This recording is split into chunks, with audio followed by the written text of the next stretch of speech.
সমাবেশ ঘিরে এই অঞ্চলে হত্যা পরিবহন ধর্মঘট ডাকা হয়েছিল। আমি বলতে চাই, পরিবহন ধর্মঘট কোন অঞ্চলে ডাকার কোনো প্রয়োজন নাই। কারণ বিএনপি জামাত 2013, 2014, 2015 যে পরিমাণ বাস পুড়িয়েছে, যে পরিমাণ পেট্রোল বোমা হামলা করেছে, যে পরিমাণ মানুষের প্রাণ কেড়ে নিয়েছে, তাদের সমাবেশে হরতাল, অবরোধ কিংবা ধর্মঘট ডাকার কোনো প্রয়োজন নেই। বয়ে বয়ে জনগণ ঘর থেকে বের হয় না, বয়ে শ্রমিকরা গাড়ি ঘোড়া চালায় না। এটাই বাস্তবতা, আর এটাই সারা বাংলাদেশে ঘটছে। আজকে রংপুরের মানুষের কাছে বলতে চাই, বিএনপি জামাত 2014 এবং 2015 সালে লাগাতার হরতাল অবরোধ ডেকেছিলেন।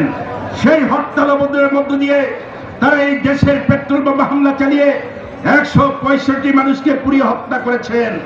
আজকের এই দিনে, আজকের এই সময়ে, আজকের এই সমাবেশ থেকে আমরা বলতে চাই, সেই 165 মানুষকে ফিরিয়ে দেন, তারপর সমাবেশ করুন। নিশ্চয়ই সেই ধর্মঘট থাকবে না, গাড়িগুলো বন্ধ থাকবে না।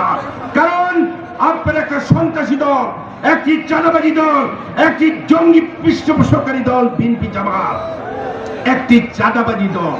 যে পাকিস্তান নাকি তাদের কাছে ভালো ছিল, এই যে কথা, এটা তাদের ভিতরের কথা। তারা পাকিস্তানকে ফিরে যেতে চায়। আমি সেই জন্য আহ্বান জানাতে চাই যুব সমাজকে, যুবলীগের এই সম্মেলন থেকে আর একটা যুদ্ধের জন্য প্রস্তুত থাকতে হবে। এই পরাজিত শক্তিকে নিশ্চিহ্ন করতে হবে। বারবার তারা মাথা তারা দিয়ে উঠছে। আর একটা চ্যালেঞ্জ করে এই মঞ্চ থেকে বিদায় নিতে চাই।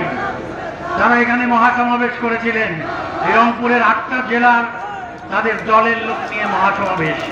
আজকের এই সভা, তার একটা ছোট্ট চ্যালেঞ্জ আমরা ছেড়েছি। আর বড় চ্যালেঞ্জটা দিয়ে যায়, যত জনসমাবেশ তারা করতে চেয়েছেন 8 জেলা নিয়ে, আমরাও একটা মহাসমাবেশ করব ইনশাল্লাহ। তার থেকে 10 গুণ লোক এই রংপুর শহরে আসবেন। সেদিন দেখিয়ে দেব এই বাংলাদেশ, এই রংপুর মুক্তিযুদ্ধের চেতনার রংপুর। আপনাদের সবাইকে ধন্যবাদ। ভালো থাকবেন। জয় বাংলা, জয় বঙ্গবন্ধু।